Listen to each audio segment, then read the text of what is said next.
Hi, and welcome back to Perusing the Pages, Frankenstein edition. So I did just barely finish reading Frankenstein. Took me a hot minute to get through, but we'll talk about that in a second. It is written by Mary Shelley. I've heard both ways. This clearly says Mary Shelley, but it could be Marie.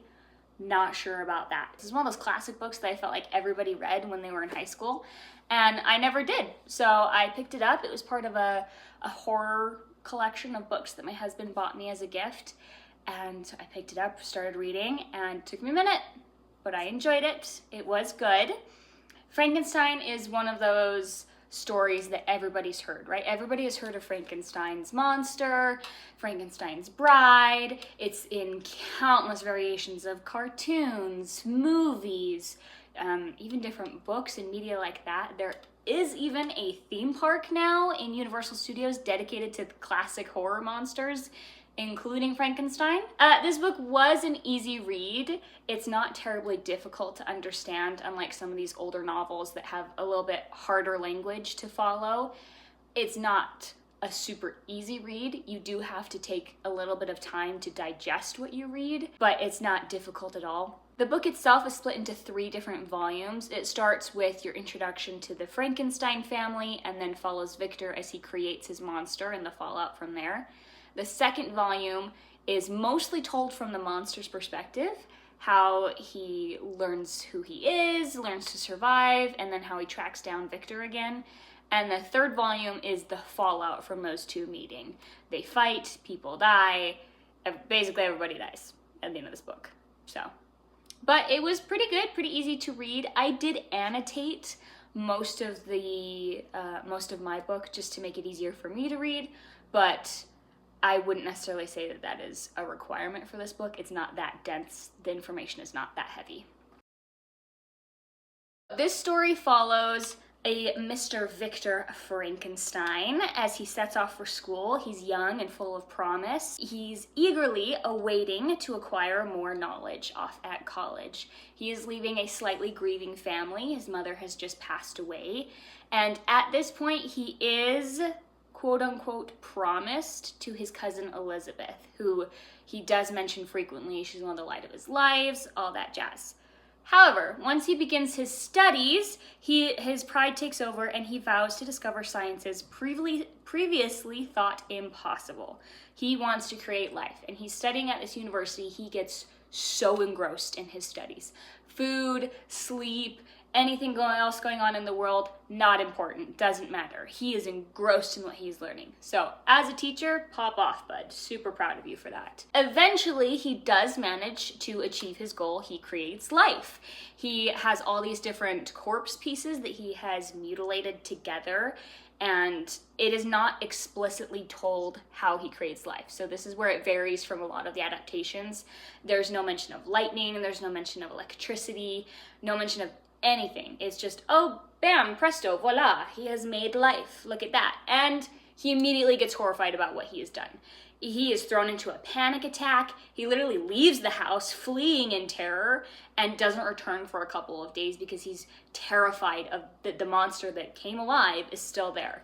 The monster's not. He ends up leaving. He flees into the woods. Victor then falls into a depression based on what he has done, and he's turns really sickly. He's not eating any food. He's in a constant state of nervousness. It's like a continuous panic attack for him, basically. Only the arrival of one of his oldest and closest friends, Henry Clerval, revives him and revitalizes him.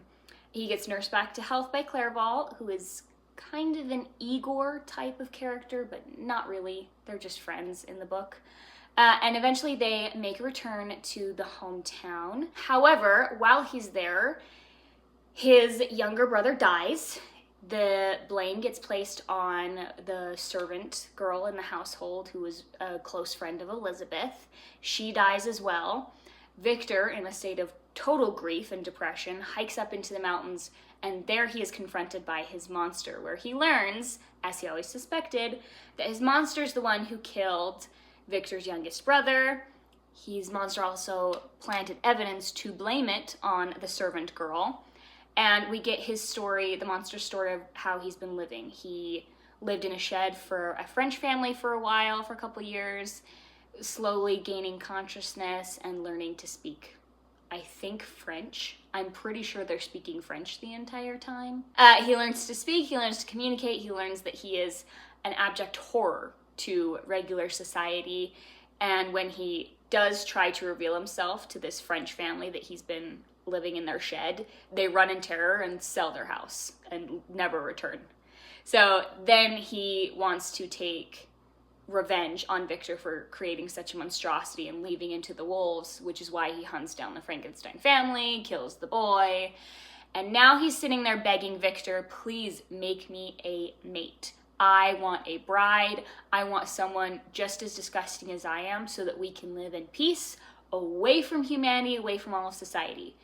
Victor initially agrees because he is persuaded by the monster, saying, all right, if you're going to leave everybody else alone, you're not going to be a terror on society, you're not going to murder people anymore, I will make you a bride, a mate, and you will live in Antarctica or the wilds of the jungle, anywhere but society.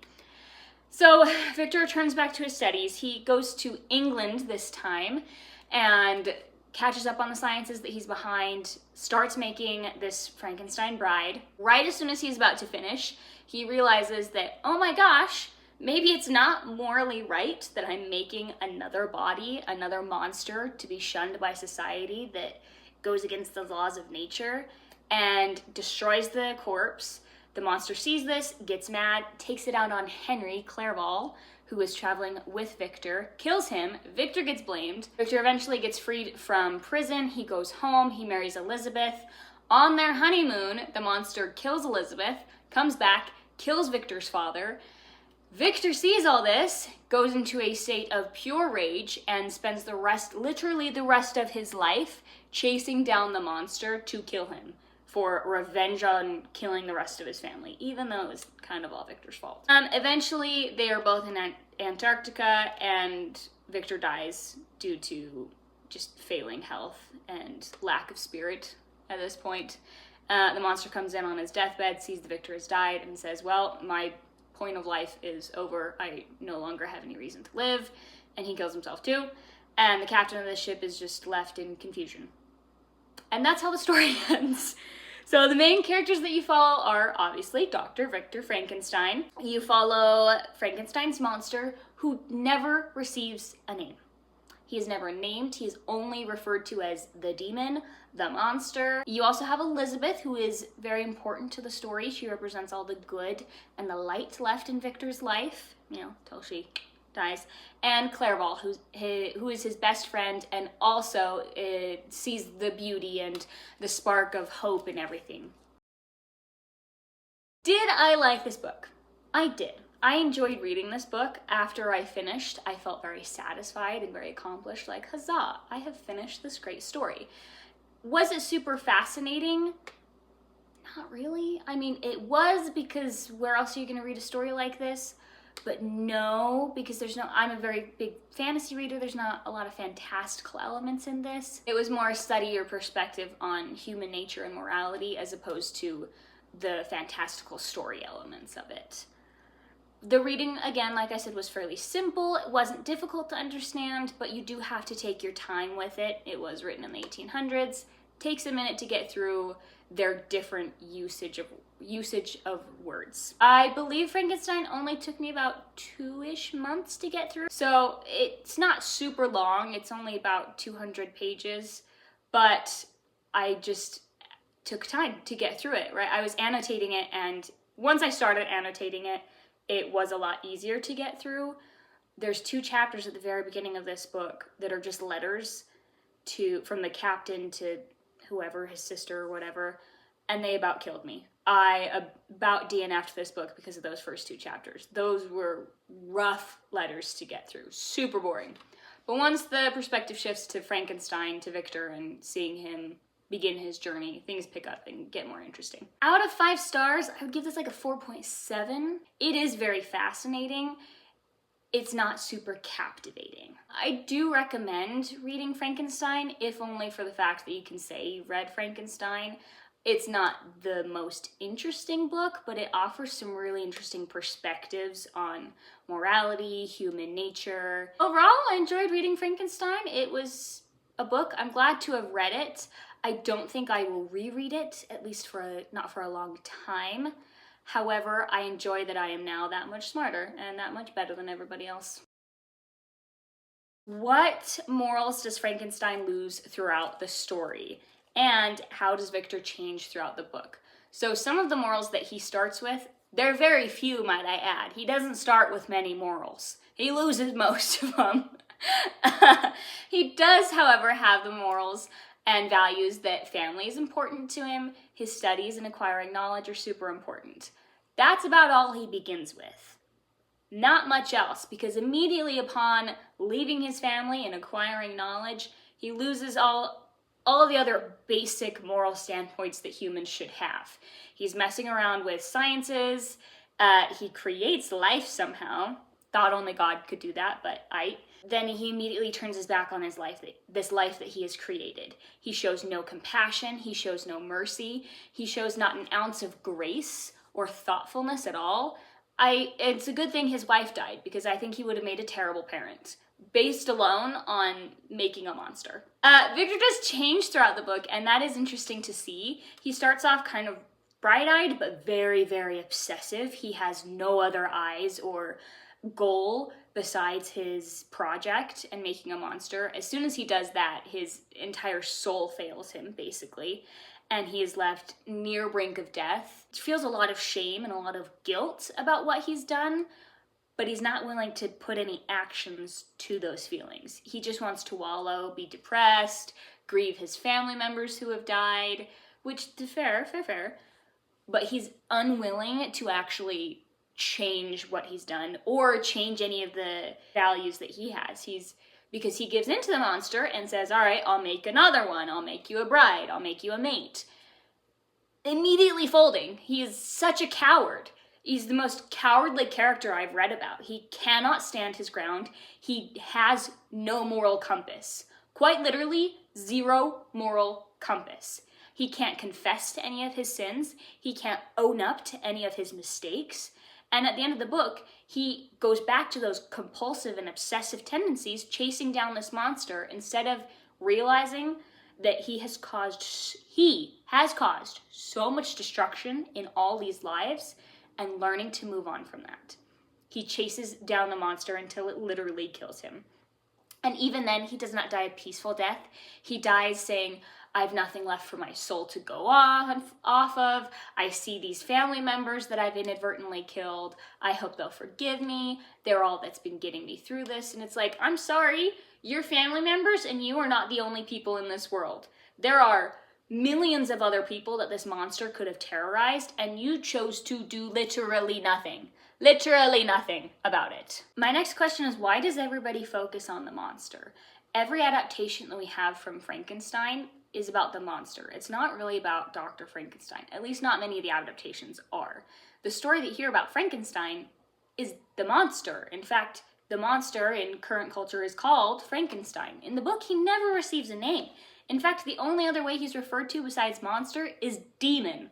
Literally a demon from hell. I don't understand why everyone focuses on the monster so much. Why that's the big thing that they took from him, from the book. The monster does have a very sad tale, a very sad story. He enters this world full of promise and wanting to look at those bright and hopeful things. The way flowers bloom in the spring, how snow sparkles in the sunshine, the birds singing, the wind whipping by, and he gets hardened because the world sees him as he is, a monster, and nobody is there to either introduce him helpfully or to show him any love and compassion. It's very, very sad, and his tale is one full of woe. He gets hardened because of how the world treats him, and he has no other example to lead by. I think humans do the same thing. Humans get very jaded, and we get very angry and upset about how the world acts and treats us.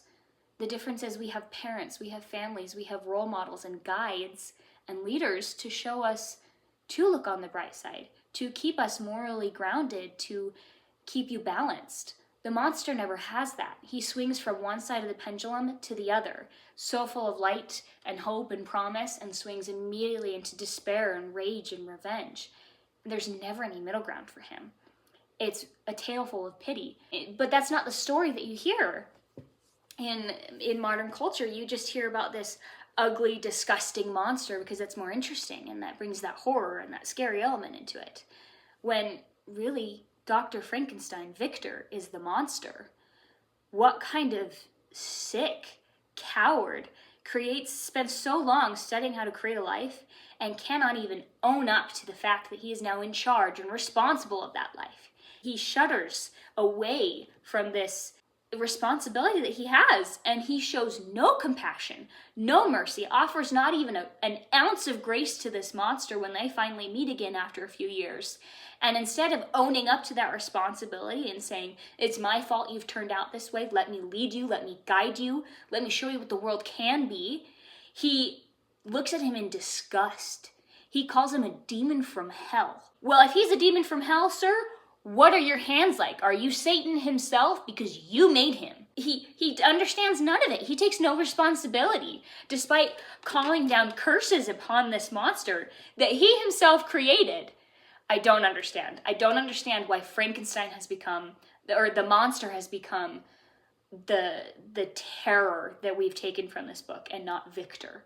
He is a despicable person, and that monster is simply a product of his actions, inadvertently or not. The next question is, why has this book stood the test of time? And I really think because of two reasons. Number one, there was nothing else like this when it was published and printed. There was no other story really explaining or talking about what if I created an abomination and took no responsibility for it. There was no other story on the market with a premise like this of creating life, creating a monster, and seeing how they would interact in the world, watching those actions unfold. The second reason I think it stood the test of time is because it is a really interesting case study about human nature. As I've mentioned, my feelings on Victor, cowardly human being. I would spit on him if he were real. Literally, I just can't stand it. I can't speak about it. But Victor is such an interesting case study, and we learn so much from this book. You learn that you cannot turn your back on those responsibilities. If you are willing to create a life, for example, like Victor does, he creates this giant responsibility. It is his responsibility to shoulder that then. That is now going onto his shoulders, and he doesn't. He shakes it off and tries to flee from it. And the only thing that does is kill his entire family and then himself. Literally causes more problems in his life. These are things that we should learn from it, and it sticks with you, right? I have all these emotions inside of me, all these strong feelings about this character because it's stuck with me. The dastardly things that he does, I could never imagine somebody doing in real life. So that is my summary, my review, and my thoughts and feelings about Frankenstein by Mary Shelley.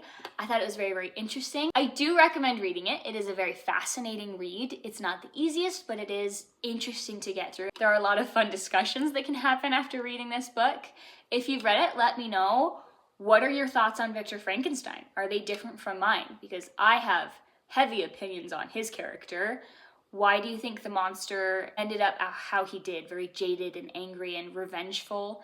Do you think there was a different path he could have taken? Do you think that Frankenstein's family deserved the fates that they were given and the destinies that they had? And ultimately, what are the human nature tendencies or morals that you learned from Frankenstein or that are there? As always, make sure to comment, like if you like the video, subscribe if you want to see more, and thanks for watching.